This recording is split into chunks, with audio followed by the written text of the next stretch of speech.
wonder if you can give an example of ineffective innovation at work.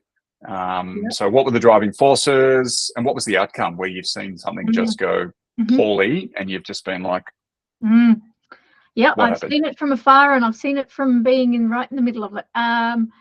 Look, it's really not, I think the first thing is you've got to actually identify that it is innovation that you're doing. And some people are like, oh, it doesn't matter what you call it. Well, no, it doesn't, but it matters how you treat it.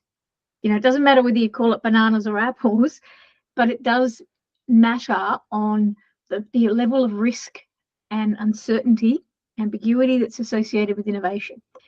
So if you give somebody a project and you say, well, off you go, and people go and hire teams, right? They get a project manager, they get a BA, they get all of the things that a project team traditionally has.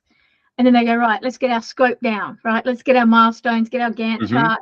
And then everybody's kind of looking around in the room and going, oh, and there a lot of spinning happens because you aren't there yet, right? You will get there, right? But it is a different practice that you need. It is starting with more sort of human-centered design principles of discovery, of define before you get to your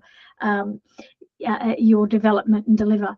But so I think that's one.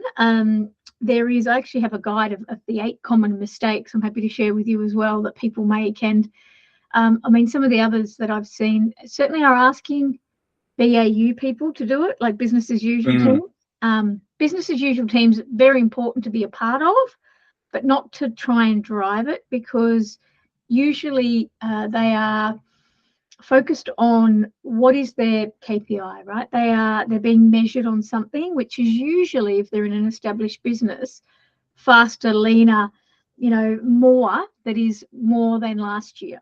Whereas innovation won't be more than last year because there is so much uncertainty to it. So I think the way that we measure it, I mentioned earlier, needs to be different. The way we govern it needs to be different. The amount of times I've been at a quarterly planning session and I've seen innovation continuing to be dropped off the bottom of the board because all of the resources are constrained because of other projects.